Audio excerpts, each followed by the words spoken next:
Congress party అభ్యర్థి టోపీ పెట్టుకున్నాడు, ముఖ్యమంత్రి టోపీ పెట్టుకున్నాడు, అటు పక్కన అజరుద్దీన్ अड़के नौताड़े।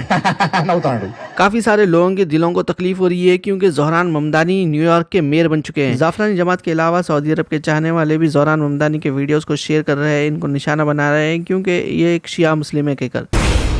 अस्सलाम वालेकुम दोस्तों, आज के वीडियो में काफ़ी सारे अपडेट्स अपन कवर करने वाले हैं। बीजेपी के यूनियन मिनिस्टर है, इनका नाम है बंडी संजय कुमार। काफ़ी सारे लोग पहचानते होंगे उनको। इन्होंने जुबली हिल्स में इलेक्शन रैली कर रहे थे बीजेपी पार्टी को सपोर्ट करते हुए। उसी दौरान इन्होंने कांग्रेस पार्टी के चीफ मिनिस्टर रेवंत रेड्डी का मजाक उड़ाया और साथ ही साथ ये कहा कि वो दिन आने से पहले जिस वक्त मैं टोपी पहनूंगा, जैसा कि अपन जानते हैं चीफ मिनिस्टर रेवंत रेड्डी और नवीन यादव दोनों ने टोपी पहनी थी, तो इनका कहना है कि वो वक्त आने से पहले उससे अच्छा मेरा मैं गला कटा लेता हूँ। इस तरह की बातें इन्होंने की है और साथ ही साथ इन्होंने कहा कि अजहरुद्दीन और एआईएमआईएम के लीडर तक टोपी नहीं पहनते हैं, लेकिन सीएम रेवंत रेड्डी और कांग्रेस के कैंडिडेट सिर्फ वोटों के लिए कर रहे हैं। इस तरह की हरकत इनका कहना है। కాంగ్రెస్ పార్టీ అభ్యర్థి టోపీ పెట్టుకున్నాడు, ముఖ్యమంత్రి టోపీ పెట్టుకున్నాడు, అటు పక్కన అజరుద్దీన్ అడిగి నవ్వుతాడు. ఏంటంటే వీళ్ళు పగటి పిచ్చగాలు, వీళ్ళు పగటి వేషాలు, కొత్త పిచ్చగాలు వీళ్ళు.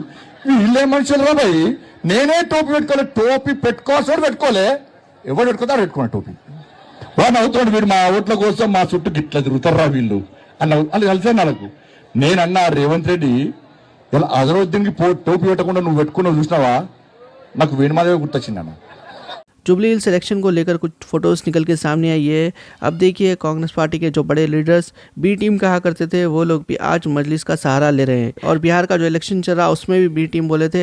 अब देखिए जहां तक बिहार के इलेक्शन की बात है वहां पे इकरा हसन भी अभी मैदान में आ चुके हैं। ये कैराना से मेंबर ऑफ पार्लियामेंट है, लेकिन उसके बावजूद बिहार में कैंपेन करने के लिए पहुंचे हैं और इन्होंने मजलिस इत्तेहादुल मुस्लिमीन को निशाना बनाया है।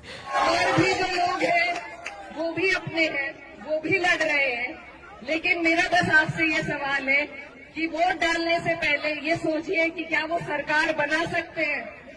अगर वो सरकार के नजदीक पहुंचते हैं तो आप बेशक वोट उन्हें दे दीजिए, लेकिन वो नहीं पहुंचेंगे, उन्हें अगर वोट दिए जाएंगे, बटेंगे अगर हमारे वोट, तो सरकार फिर से भाजपा की बनेगी। मजलिस इत्तेहादुल मुस्लिमीन के लीडर सैयदा फलाह की जानिब से इकरा हसन जो कि मेंबर ऑफ पार्लियामेंट है उनको जवाब दिया गया है। हमारी बहन यूपी कैराना से भी यहाँ आई हुई है जो बोल रही थी कि अगर यहाँ ओवैसी साहब को वोट देंगे तो उनकी हुकूमत तो नहीं बनेगी, लेकिन यहाँ पे बीजेपी आ जाएगी। तो मेरी बहन इकरा, हमको बहुत खुशी होती थी ये देखकर कि एक कैराना से हमारी बहन है जो इतनी काबिल है, लेकिन अब हमें देखकर ये अफसोस होता है कि तुम हमारे दुश्मनों के हाथों की तलवार बन रही हो। जिस तेजस्वी को तुम जिताने यहाँ आई हो, उस तेजस्वी से जब पूछा गया कि जो आई लव मोहम्मद के पोस्टर ले जाने पर कुछ नौजवानों पर एफआईआर हुआ, उस पर आपका क्या कहना है? तो वो तेजस्वी ने कहा कि मुझे कुछ नहीं पता, मेरा जहन जो है वो अभी बिहार चुनाव पर है। और बहन इकरा, तुम एक मुस्लिम खवातीन हो, तुमको इस चीज का एहसास होगा कि हमारा हिजाब हमारे लिए कितना अजीज है। हमारी शान शौकत, हमारी इज्जत और हमारी हिफाजत करने वाला हमारा ये हिजाब है। और जब इस हिजाब के बारे में तुम्हारे लीडर अखिलेश यादव से यूपी चुनाव से पहले पूछा गया कि हिजाब बैन पर आपका क्या कहना है, तो तुम्हारे लीडर ने कहा कि मुझे कुछ सुनाई नहीं दे रहा। और जब मेरे खायद असदुद्दीन ओवैसी साहब से पूछा गया हिजाब बैन के बारे में, तो उन्होंने कहा कि हिजाब पहनना मुस्लिम लड़कियों का हक है और एक दिन इस मुल्क की प्राइम मिनिस्टर एक हिजाब पहनने वाली लड़की बनेगी इंशाअल्लाह। तो बहन इकरा, तुम्हारे सदर और मेरे सदर में इतना फर्क है। और जो तुम ये बात बोल रही हो कि यहाँ पे हम हुकूमत तो नहीं बना सकते, तो तेलंगाना में भी वैसे हमारी कोई हुकूमत नहीं है, वहां भी हमारी हुकूमत नहीं है। 119 में से वहां सिर्फ हमारे 7 एमएलए और 17 में से 1 एमपी है, लेकिन वहां जो भी हुकूमत होती है उनको हमारी जरूरत पड़ती है, हमें उनकी जरूरत नहीं पड़ती।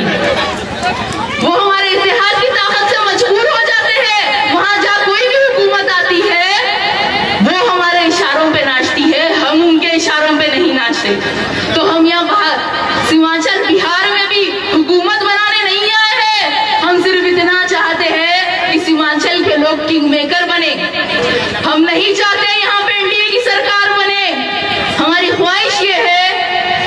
14 तारीख के दिन जब चुनाव के नतीजे आए तो ये महागठबंधन के लोग हमारे दर पर आए, खटखटाकर बोले चलो हमारे साथ पटना, हम मजबूर हैं, अब हम तुमको भी तख्त पर बिठाएंगे।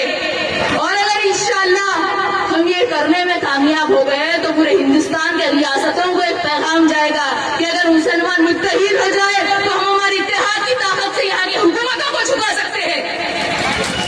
और सिर्फ रियासतों के चुनाव में नहीं, लोकसभा इलेक्शन में भी हम किंग मेकर बन सकते हैं इंशाअल्लाह एक दिन। इस बात को जहन में रखिए कि आज नीतीश कुमार के 12 एमपी और चंद्रा बाबू के 14 एमपी की तरफ से एनडीए की सरकार है। यति नरसिंहानंद सरस्वती की जानिब से अभी जोहरान ममदानी को निशाना बनाया गया न्यूयॉर्क के मेयर बनने के ऊपर।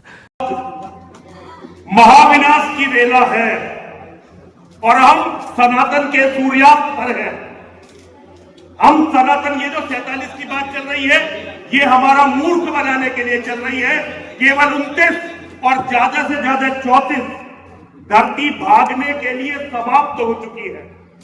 लंदन, अब लंदन के बाद न्यूयॉर्क का मेयर भारत का एक मुसलमान बन चुका है, जिसकी मां हिंदू है और जिसकी पत्नी हिंदू है।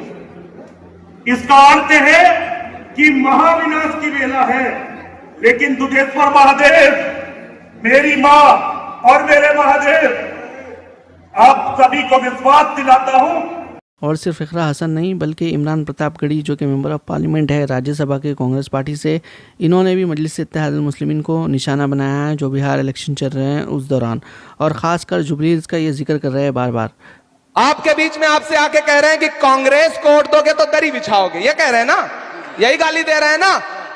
तो अमौर वालों, आपकी जानकारी के लिए एक चीज बता दूं, अब आपके बीच में आए तो पूछना कि भैया हमसे तो कह रहे हो कि जलील मस्तान को वोट देंगे तो दरी बिछाएंगे, क्योंकि जलील मस्तान साहब कांग्रेस के कैंडिडेट हैं। तो ये बताइए नकीबे मिल्लत कि इसी 11 तारीख को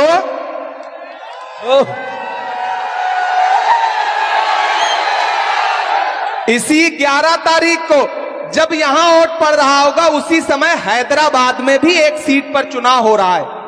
हैदराबाद में उनके घर से 1 किलोमीटर दूर है वो जुबली हिल्स। वहां कयादत नहीं खड़ी कर रहे हैं, वहां कांग्रेस के कैंडिडेट नवीन यादव के लिए घर घर जाके वोट मांग रहे हैं।